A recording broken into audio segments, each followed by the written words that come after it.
الحمد لله رب العالمين والصلاة والسلام على رسوله خاتم النبيين وإمام المتقين وقائد الغر المحجلين وعلى آله وأصحابه أجمعين، أما بعد، فأعوذ بالله من الشيطان الرجيم. بسم الله الرحمن الرحيم. سبحان الذي أسرى بعبده ليلا من المسجد الحرام إلى المسجد الأقصى الذي باركنا حوله لنريه من آياتنا. وقال الله تعالى: يا قوم ادخلوا الأرض المقدسة التي كتب الله لكم. وقال تعالى: ولسليمان الريح عاصفة تجري بأمره إلى الأرض التي باركنا فيها. وقال النبي صلى الله عليه وسلم: المسلم أخو المسلم لا يظلمه ولا يسلمه، والله في حاجة العبد ما كان العبد في حاجة أخيه، ومن ستر مسلما ستره الله في الدنيا والآخرة. وقال النبي صلى الله عليه وسلم: أطعموا الطعام وأفشوا السلام وصلوا الأرحام وصلوا بالليل والناس نيام تدخلوا الجنة بسلام، أو كما قال عليه الصلاة والسلام. صدق الله وصدق رسوله النبي الكريم، ونحن على ذلك لمن الشاهدين والشاكرين، والحمد لله رب العالمين. دنیا کے اندر ابتدا ہی سے اللہ تعالی نے دنیا کا نظام کچھ اس انداز سے بنایا ہے کہ اللہ تعالی نے خیر اور شر دونوں طرح کی طاقتوں کو پیدا فرمایا، اور ابتدائے آفرینش سے یہ دونوں طاقتیں اس دنیا میں محو عمل ہیں اور کام کر رہی ہیں۔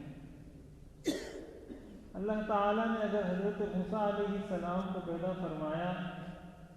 تو ان کے مقابلے میں فرعون کو بھی پیدا فرمایا، ابراہیم علیہ السلام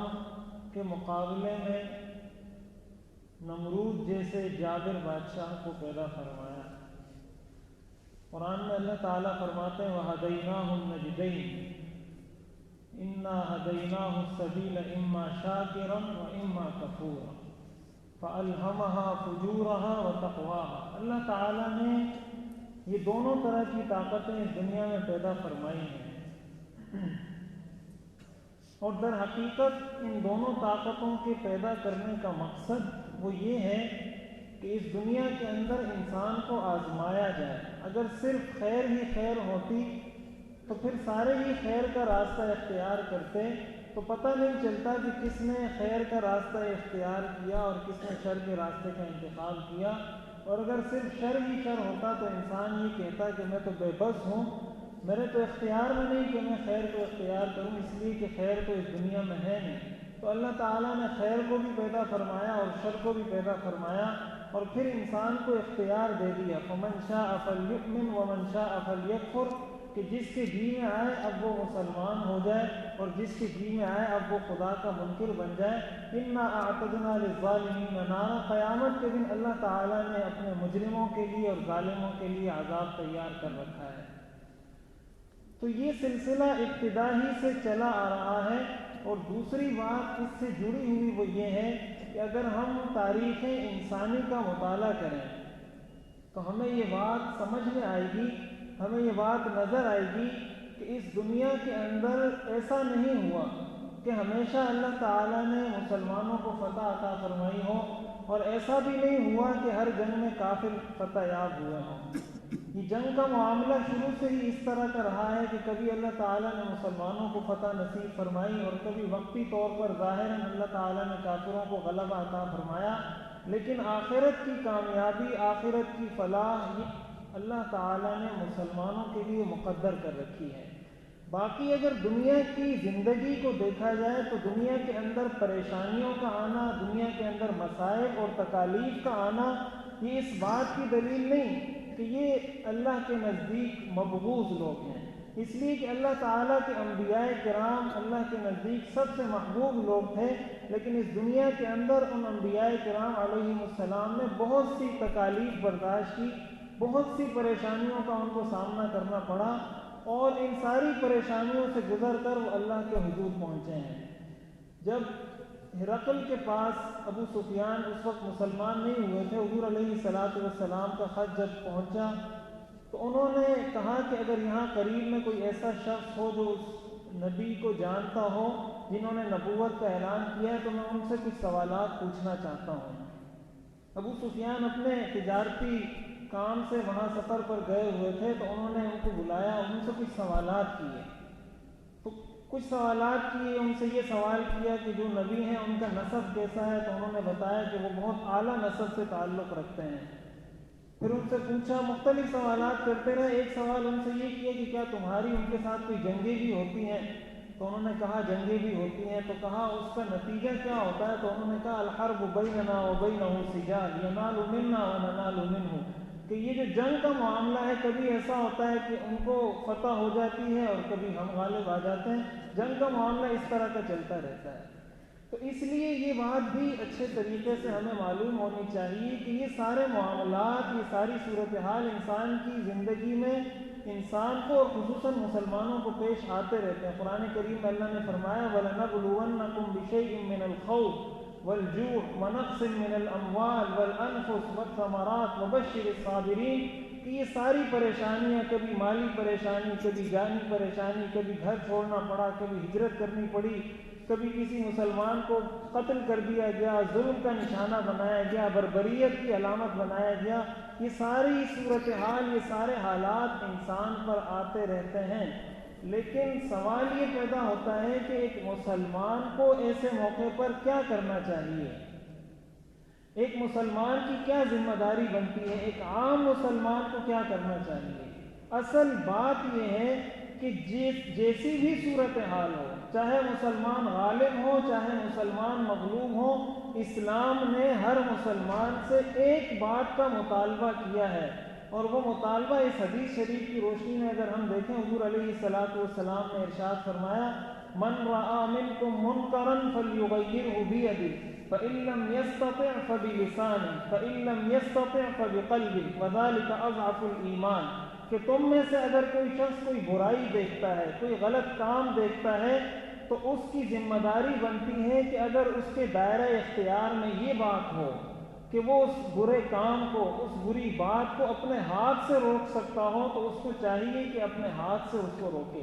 اگر اس کے دائرہ اختیار میں یہ بات ہو کہ وہ اس کو اپنی زبان سے روک سکتا ہے تو اس کو اپنی زبان سے روکنا چاہیے، اور اگر یہ بھی اس کے بس میں نہیں ہے تو کم از کم اس غلط کام کو اپنے دل سے برا جانے۔ اس حدیث شریف کی روشنی میں مسلمانوں کو جو اصول ملتا ہے وہ اصول یہ ملتا ہے کہ ہمیں یہ پتہ ہونا چاہیے کہ بحیثیت مسلم میرے بس میں کیا ہے، میں اپنے ہاتھ سے کچھ کر سکتا ہوں، میں اپنی جان سے کچھ کر سکتا ہوں، میں اپنے مال سے کچھ کر سکتا ہوں، اپنی زبان سے کچھ کر سکتا ہوں، اپنے دل سے کم از کم اس چیز کو برا سمجھ سکتا ہوں۔ یہ بات کہہ دینا کہ یہ چیز میرے بس میں نہیں ہے، یا یہ بات کہہ دینا کہ میرے کرنے سے کیا ہو جائے گا، میں ایک آدمی ہوں یا ہم 2 آدمی ہیں یا ہم 3 آدمی ہیں، میرے کرنے سے کیا ہوگا، شریعت کے اندر اس بات کی اجازت نہیں ہے۔ شریعت ہر انسان کو مکلف بناتی ہے اس کام کا جو اس کے دائرہ اختیار میں ہے۔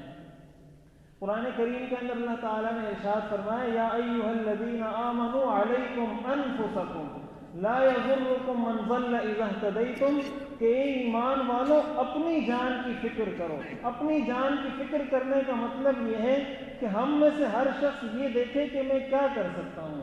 ایسا ہرگز نہیں ہے کہ ہم میں سے کوئی شخص کچھ نہیں کر سکتا، ہر آدمی کچھ نہ کچھ تو کر سکتا ہے۔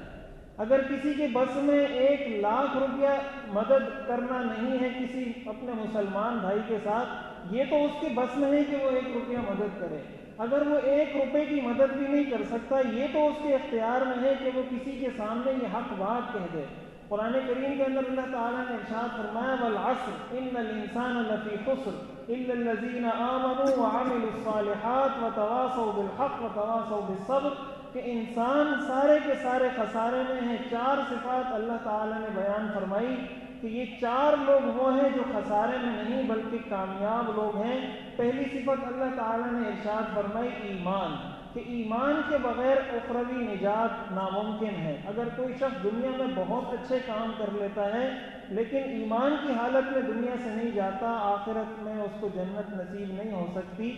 اور دوسرا کام اللہ تعالیٰ نے جو ارشاد فرمایا وَعَمِلُوا الصَّالِحَاتِ، کہ وہ نیک کام کرے۔ مفسرین نے اس آیت کی تفسیر میں یہ بات لکھی ہے کہ نیک کام، ایک تو انسان جو بھی نیک کام کرتا ہے، عبادات کرتا ہے،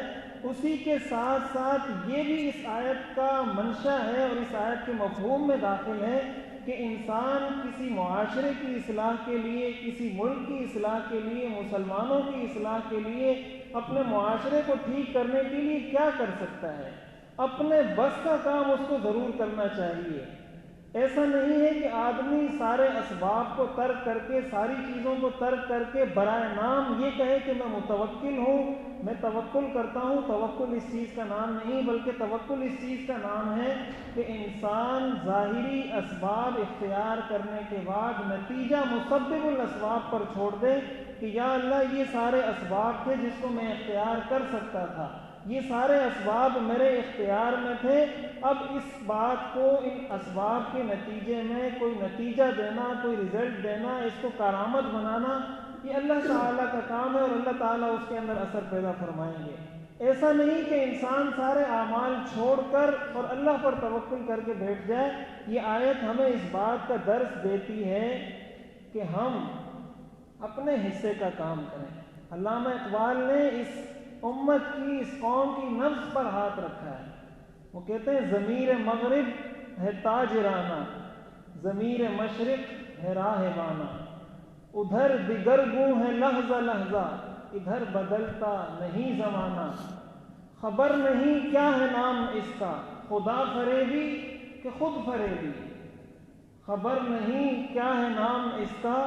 خدا فریبی کہ خود فریبی، عمل سے فارغ ہوا مسلمان بنا کے تقدیر کا بہانہ۔ ہم تقدیر کا بہانہ بنا کر خود کو دھوکے میں ڈالتے ہیں۔ یخادعون اللہ والذین آمنوا وما یخدعون الا انفسهم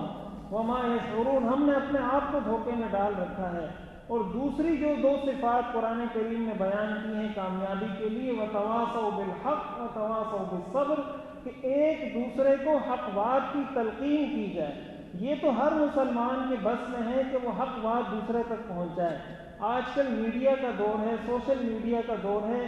ہم میں سے بہت سارے لوگ سوشل میڈیا استعمال کرتے ہیں، کوئی فیس بک استعمال کرتا ہے، کوئی ٹویٹر استعمال کرتا ہے، کوئی واٹس ایپ استعمال کرتا ہے، ای میل استعمال کرتے ہیں، طرح طرح کی چیزوں کو ہم استعمال کرتے ہیں۔ سوال یہ پیدا ہوتا ہے کہ کیا ہم نے ان ساری چیزوں کو اس نیک مقصد میں سے کسی مقصد کے لیے کبھی استعمال کیا؟ کیا کبھی ہم نے یہ سوچا کہ یہ تو میرے بس میں ہے کہ یہ خیر کی ایک چیز ہے، یہ خیر کا ایک کام ہے جس کو میں آگے شیئر کر سکتا ہوں، جس کو میں دوسرے لوگوں تک پہنچا سکتا ہوں، یہ تو میرے بس میں ہے، کیا میں نے یہ کام کیا یا نہیں کیا؟ تو حق بات، حق طریقے سے، حق نیت کے ساتھ دوسرے کو پہنچانا، یہ بھی ایک مسلمان کی شرعی ذمہ داری ہے اپنی بساط اور اپنے دائرہ کار کے حد تک۔ اور چوتھی چیز جو اس آیت کے اندر، اس سورت کے اندر بتائی گئی، وتواصوا بالصبر، کہ ایسے موقع پر انسان صبر کرے۔ صبر کا مطلب کہ جزا فضا نہ کرے، اللہ تعالیٰ سے شکوے شکایت نہ کرے۔ اس کی وجہ یہ ہے کہ انسان کو جو بھی تکلیف پہنچتی ہے وہ اس کے اپنے اعمال کی وجہ سے پہنچتی ہے۔ قرآن کریم میں اللہ تعالیٰ نے ارشاد فرمایا ظہر الفساد فی البر والبحر بما کسبت ایدی الناس، کہ خشکی اور تری کے اندر جو فساد پھیلا ہے یہ انسان کے اپنے کرتوتوں کی وجہ سے پھیلا ہے۔ ما اصابتکم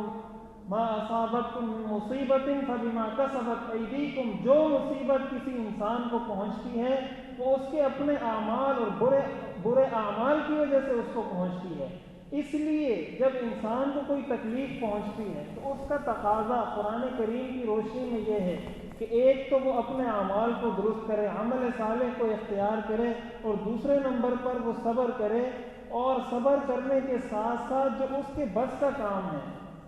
جو اس کے حصے کا کام ہے، اپنے حصے کے کام سے پیچھے نہ ہٹے۔ اس وقت اگر دیکھا جائے پوری دنیا کے اندر مسلمانوں کی جو حالت ہے، مسلمان مجموعی طور پر مظلومیت کا شکار ہیں۔ ہم جہاں پر دیکھتے ہیں مسلمانوں کو نظریں اٹھا کر، تو کہیں مسلمانوں کو قتل کیا جا رہا ہے، کہیں ان کو گھروں سے نکالا جا رہا ہے، کہیں وہ ہجرت کرنے پر مجبور ہو رہے ہیں، در بدر کیے جا رہے ہیں، کئی مقامات پر ہم یہ دیکھتے ہیں۔ ایسے موقع پر اب قرآنی آیات اور حدیث کی روشنی میں ہمارے کرنے کا کام کیا ہے؟ اسلام ہم سے کیا مطالبہ کرتا ہے؟ حضرت نعمان بن بشیر رضی اللہ تعالی عنہ سے روایت ہے، حضور علیہ الصلاۃ والسلام نے ارشاد فرمایا: مثل المؤمنین فی توادہم وتراحمہم وتعاطفہم کمثل الجسد اذا اشتکى شیئا تداعى له سائر الجسد بالسہر والحمى، کہ مسلمانوں کی مثال ایک دوسرے کے ساتھ محبت کرنے میں، ایک دوسرے کے ساتھ شفقت کرنے میں، ایک دوسرے کے ساتھ مہربانی کرنے میں ان کی مثال جسد واحد کی سی ہے، ایک جسم کی مانند ہے۔ اذا اشتکى منہ عضو تداعى له سائر الجسد، کہ جسم کے کسی ایک عضو کو جب تکلیف ہوتی ہے تو پورا جسم پریشان، مضطرب اور بے چین ہوتا ہے۔ تداعى له بالسہر والحمى، ایسا نہیں کہ اگر کسی کے ہاتھ میں چوٹ آئی تو آنکھ یہ کہے کہ چوٹ تو ہاتھ کو لگی ہے، میرا کیا کام، میں سو جاتی ہوں۔ اگر کسی کے پاؤں میں تکلیف ہے تو دل اور دماغ یہ کہے کہ یہ تکلیف تو پاؤں میں ہے، ہمارا اس سے کیا کنسرن، ہمارا اس سے کیا تعلق، ہمارا اس سے کیا تعلق، ہم تو سو جاتے ہیں، پاؤں جانے اس کا کام جانے۔ حضور علیہ الصلاۃ والسلام نے پوری اس مسلم امہ کو، پوری مسلم قوم کو جسم سے تشبیہ دی ہے۔ آج ہمارے بعض مسلمان یہ کہتے ہیں کہ یہ تو ان کا معاملہ ہے، اور بعض لوگ یہ کہتے ہیں کہ ہمارے اپنے کون سے سارے معاملات ٹھیک ہو گئے، جو آپ شام کی بات کرتے ہیں، جو آپ فلسطین کی بات کرتے ہیں، جو آپ برما کی بات کرتے ہیں، ہمارے پاکستان میں بہت سارے مسائل ہیں۔ تو یہ بات ہمیں پتہ ہونی چاہیے کہ اس حدیث شریف کی روشنی میں ہمارا کام صرف پاکستان کی حد تک نہیں ہے، ہمارا کام صرف پاکستانیوں کے ساتھ نہیں، ہمارا کام ہر مسلمان کے ساتھ ہے۔ قرآن کریم کے اندر اللہ تعالیٰ نے ارشاد فرمایا: انما المؤمنون اخوہ، کہ مسلمان سارے کے سارے بھائی ہیں۔ فاصبحتم بنعمته اخوانا، اللہ تعالیٰ نے تم کو اپنے فضل سے بھائی بنایا ہے۔ تو ایک بھائی کی ذمہ داری یہ ہوتی ہے کہ جب وہ اپنے کسی دوسرے بھائی کو تکلیف میں دیکھتا ہے، پریشانی میں دیکھتا ہے، تو اس کے کرنے کا کام یہ ہوتا ہے کہ وہ اپنے حصے کا کام کر کے اس کو اس تکلیف سے نجات دلائی جائے۔ تو قرآن اور حدیث کی یہ تعلیمات، کہ قرآن اور حدیث ہمیں ہم سے مطالبہ یہ ہے کہ ہم اپنے حصے کا کام کریں۔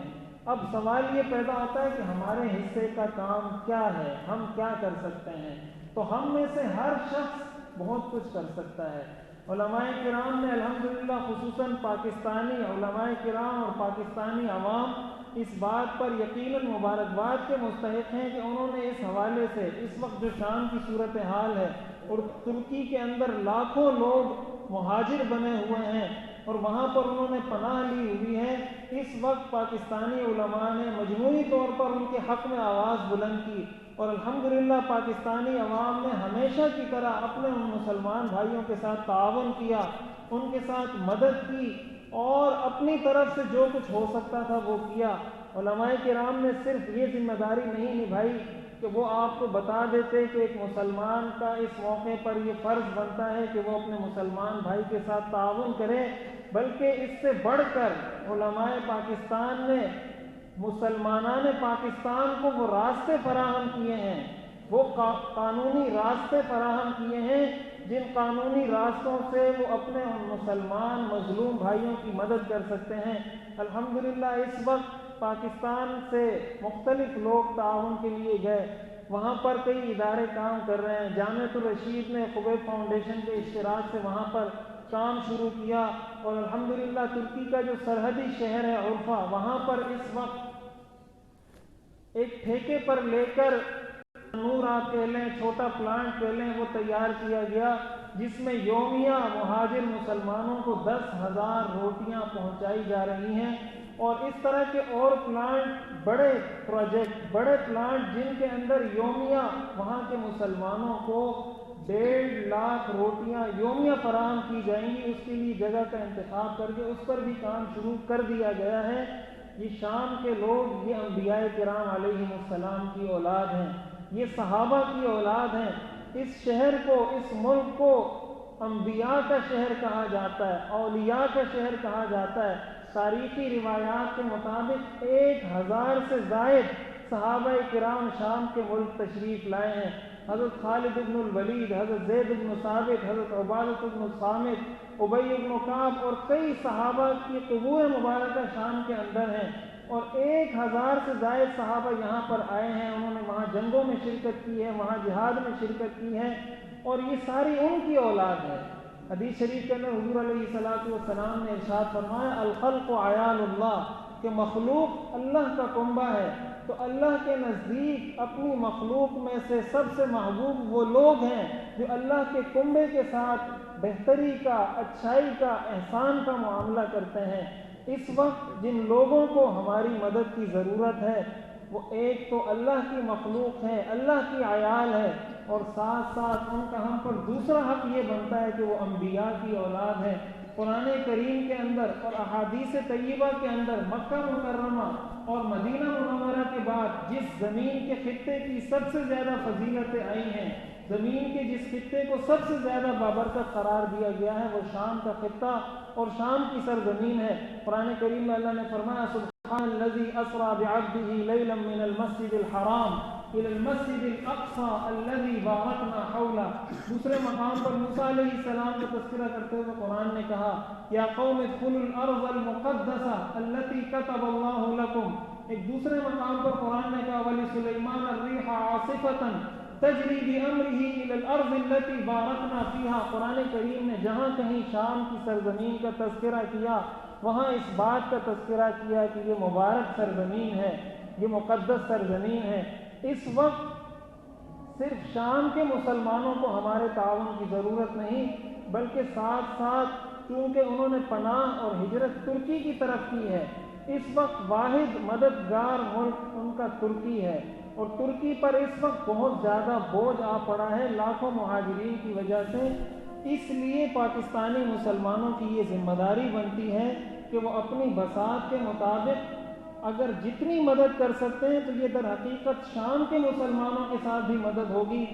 ترکی کے مسلمانوں کے ساتھ بھی مدد ہوگی۔ ہر آدمی اپنے حصے کا کام کرے، اپنے بس کا کام کرے، اور جو کچھ اس سے ہو سکتا ہے وہ کرے۔ یہ شریعت کا مطالبہ ہے، یہ اسلام کا مطالبہ ہے، اور یہ بحیثیت مسلمان، بحیثیت مسلم قوم ہم سب کی ذمہ داری ہے۔ اللہ تعالی ہمیں عمل کی توفیق عطا فرمائے۔ وآخر دعوانا ان الحمد للہ رب العالمین۔